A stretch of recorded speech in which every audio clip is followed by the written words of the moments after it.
Hello friends, मैं आपका दोस्त doctor Anil Garg T2H academy domain to holistic academy से आप सभी का स्वागत करता हूं। आपको नमस्कार करता हूं। दोस्तों, महाभारत हमारे देश का एक बड़ा ही ऐतिहासिक ग्रंथ है। जब हम इसको पढ़ते हैं या इसको सुनते हैं तो हमारे मन में कई प्रश्न पैदा होते हैं। इन सभी प्रश्नों का जवाब लेकर मैं आया हूं आपके सामने, और ये जवाब मैंने नहीं, स्वयं भगवान श्री कृष्ण ने दिए हैं। आप जानते होंगे, उद्धव जी श्री कृष्ण भगवान के सारथी रहे। पूरे जीवन काल में उन्होंने श्री कृष्ण भगवान की सारथी बनकर सेवा की। महाभारत का युद्ध जब समाप्त हो गया और भगवान श्री कृष्ण अवतार काल को छोड़कर गोकुल काल में जाने के लिए तत्पर हुए, तब उन्होंने उद्धव को अपने पास बुलाया और बोला, हे उद्धव, तुमने मेरी इतनी सेवा की है परंतु कभी भी अपने लिए कुछ नहीं मांगा। आज मैं तुम्हें कुछ देना चाहता हूँ, मांगो, तुम्हें क्या चाहिए। उद्धव तो बड़े भगवान के भक्त थे। बोले, भगवान मुझे कुछ नहीं चाहिए, अगर आपको देना ही है तो मेरी उन शंकाओं का समाधान कीजिए जो मेरे मन में महाभारत के समय पैदा हुई। मेरे मन में जो प्रश्न उठ रहे हैं उनका अगर उत्तर देकर आप मेरी जिज्ञासा को शांत करेंगे, यही मेरे लिए आपका सबसे बड़ा आशीर्वाद होगा। भगवान कृष्ण बोले, पूछो उद्धव, निसंकोच पूछो।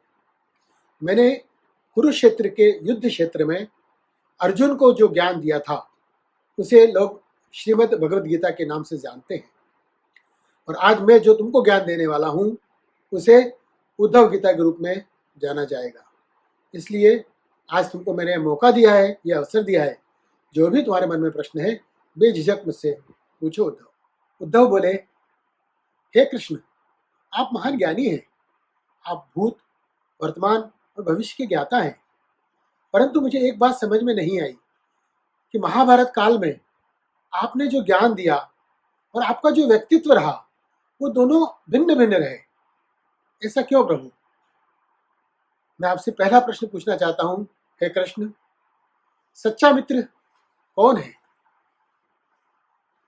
भगवान श्री कृष्ण ने उत्तर दिया, सच्चा मित्र वही है जो मुसीबत आने पर अपने मित्र की बिना मांगे मदद करे।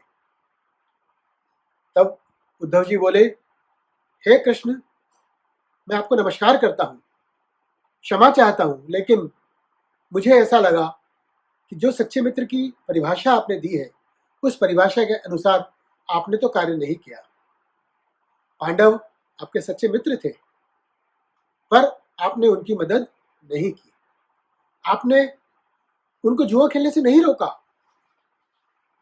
जब युधिष्ठिर जुए में अपने आप को हार गए तभी भी आपने उनको नहीं रोका। जब उन्होंने अपने भाइयों को दांव पर लगाना शुरू किया तभी भी आपने उन्हें नहीं रोका। जब दुशासन द्रौपदी को साड़ी पकड़कर सभागृह में लेके आया तभी भी आपने उनकी रक्षा नहीं की। और तो और, आप तो अपनी दिव्य शक्ति से उनको जिता सकते थे, पांडवों को जिता सकते थे, पार्श्वों को पांडवों के अनुकूल कर सकते थे, लेकिन आपने वह भी नहीं किया। तो हे प्रभु, आप ही बताइए कि जो सच्चे मित्र की परिभाषा आपने दी है और जो आपने कार्य किया है वो तो कहीं से कहीं तक मैच नहीं होता है। उद्धव जी फिर और आगे बोलते हैं कि हे कृष्ण, आप खुद सोचिए, एक आदमी द्रौपदी को कपड़े खींचते हुए सभागृह में इतने सारे लोगों के सामने खींच के लाता है और उसे निर्वस्त्र करने के लिए छोड़ देता है, और आप उसको रोकते नहीं, आपने उनकी कोई रक्षा नहीं की। क्या यही मित्रता का धर्म है प्रभु? क्या इसी को मित्रता बोलते हैं? ये बोलते बोलते उद्धव जी का गला रूंध गया, आंखों से आंसू बहने लगे और वो हाथ जोड़कर नमस्कार कर भगवान के सामने खड़े हो गए।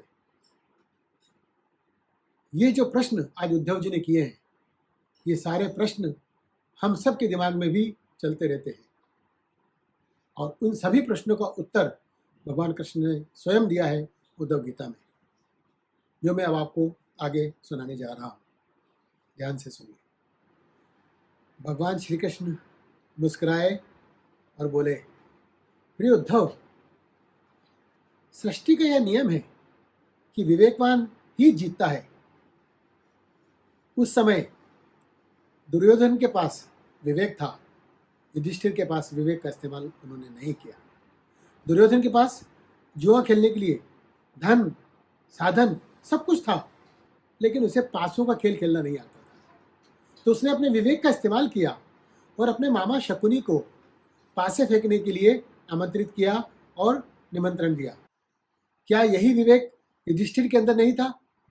अगर युधिष्ठिर भी अपने विवेक का इस्तेमाल करते और पासा फेंकने के लिए मुझे यानी अपने चचेरे भाई को आमंत्रित करते, और अगर पांडवों की ओर से पासे मैं फेंकता, तो सोचो उद्धव, गेम का रुख कैसा होता।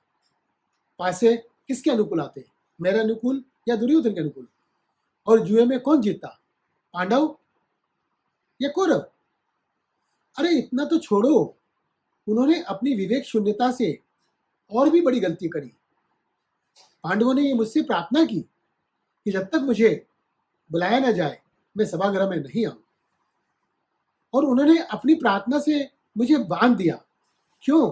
दुर्भाग्यवश वे मुझसे छुपकर, छिपाकर जुआ खेलना चाहते थे। एक के बाद एक सारे भाई मुझे कोसते रहे, किसी ने भी मुझे याद नहीं किया, किसी ने भी मुझे सभा कक्ष में नहीं बुलाया। और तो और द्रौपदी भी अपने सामर्थ्य के अनुसार जूझती रही, और जब उसकी सामर्थ्य शक्ति खत्म हो गई और उसने सब कुछ समर्पण कर मेरी गुहार लगाई, हरि हरि अभयम कृष्णा, हरि हरि अभयम कृष्णा, हरि हरि, जैसे ही द्रौपदी ने प्रार्थना करी, मुझे बुलाया, मैं अविलंब तुरंत सभागृह में पहुंच गया और द्रौपदी के वस्त्र हरण को मैंने रोक दिया। अब तुम ही बताओ उद्धव, इसमें मेरी क्या गलती है? उद्धव बोले, हे कान्हा, हे कृष्ण, आपका स्पष्टीकरण प्रभावशाली तो अवश्य है, परंतु मुझे फिर भी उससे पूर्ण संतुष्टि नहीं हुई। अगर आपकी अनुमति हो तो मैं आपसे एक प्रश्न और कर सकता हूँ। श्री कृष्ण बोले, पूछो उद्धव। उद्धव जी बोले, तो इसका मतलब यह हुआ कि आप खड़े खड़े हमारे सब दुष्कर्मों का निरीक्षण करते रहेंगे। हम पाप के ऊपर पाप, पाप के ऊपर पाप करते जाएंगे और आप देखते रहेंगे। हमें उनसे बचाएंगे नहीं कृष्णा। जब तक हम बोलेंगे नहीं तब तक आप अपने भक्त की मदद नहीं करेंगे। भक्त मदद मांगेगा तभी आप मदद करेंगे। बताइए कृष्णा। भगवान श्री कृष्ण फिर मुस्कुराए और बोले, हे उद्धव, तुम शब्दों के गहरे अर्थ को समझो। अगर तुम जान लो कि मैं साक्षी के रूप में हर पल तुम्हारे नजदीक हूं, तुम्हारे साथ हूं, तो क्या तुम कुछ गलत काम कर पाओगे? क्या तुम किसी का बुरा कर पाओगे? धर्मराज युधिष्ठिर का यह दुर्भाग्य था। उन्होंने ये जान लिया था, ये सोच लिया था कि वे मुझसे छुपकर भी कुछ कर सकते हैं, इसीलिए वो मुसीबत में पड़े।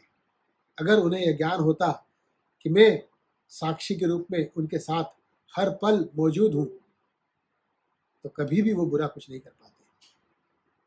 हमारा दुर्भाग्य यही है कि हम ईश्वर की उपस्थिति को हर पल महसूस नहीं कर पाते।